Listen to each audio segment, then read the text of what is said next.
दो भाई ऐसे भी। एक गांव में मोहनलाल नाम का एक व्यक्ति रहता था। उसके दो बेटे थे, राम और श्याम। दोनों भाई बेरोजगार थे।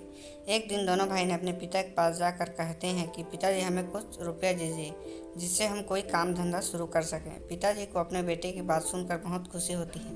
उन्होंने भाइयों को 2-2 हज़ार रुपये दिए और साथ ही कहा कि 2 साल के अंदर तुम्हें इन रुपयों को लौटाना होगा। मोहनलाल समझदार था और अपने बेटों की बुद्धि का परीक्षण लेना चाहता था। दोनों ने अपने पिताजी की बात मान ली। फिर वे रुपया लेकर वहाँ से बाहर चले गए।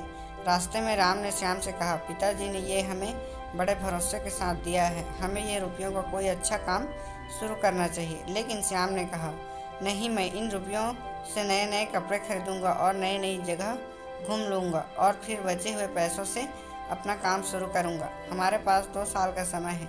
और फिर दोनों भाई अपने अपने रास्ते चले गए। 2 साल बाद मोहनलाल ने अपने दोनों बेटे को बुलाया। मोहनलाल ने अपने छोटे बेटे से पूछा, तुमने पैसा का क्या किया? उसने कहा, पिताजी मैं झूठ बोला कि किसी ने उसके साथ पैसा चुरा लिया। पिताजी को श्याम के नए कपड़े देखकर झूठ समझ में आ गई। फिर उन्होंने बड़े बेटे राम से पूछा, तुम भी क्या खाली हाथ आए हो? राम ने मुस्कुरा कर कहा, नहीं पिताजी, यह लीजिए 2,000 रुपये और आपके लिए कुछ नए कपड़े। पिताजी ने, तुम इतने पैसे कैसे कमा लाए? तुमने किसी को धोखा तो नहीं दिया? राम ने बोला, यह रुपया मैंने अपनी बुद्धि और मेहनत से कमाया है। एक सब्जी वाले को परेशान देख मैंने उसकी सारी सब्जियां खरीद ली और शहर जाकर उसे बेच दिया। इससे मुझे अच्छा फ़ायदा हुआ तो मैं हर हफ्ते सब्जियां खरीद उसे शहर बेच दिया करता था। कुछ दिनों बाद मेरा कारोबार बढ़ने लगा। मैंने शहर में एक दुकान ले ली और सब्जियों का कारोबार करने लगा।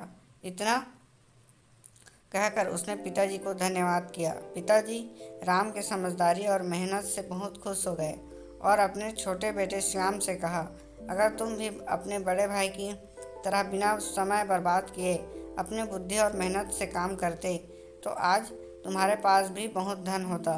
राम ने कहा, अभी कुछ नहीं बिगड़ा है। समय का सम्मान करो और मेहनत के साथ आने वाले समय के लिए आगे बढ़ो। सफलता तुम्हारे कदम चूमेगी।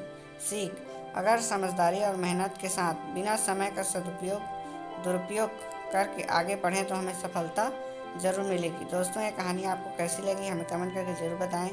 कहानी आपको अच्छी लगी हो तो वीडियो को लाइक, शेयर, सब्सक्राइब कर दीजिए और चैनल अगर सब्सक्राइब करते हैं तो नोटिफिकेशन बेल को ऑल में सेट कीजिए ताकि हमारा कोई भी वीडियो आपके पास तुरंत पहुंच सके।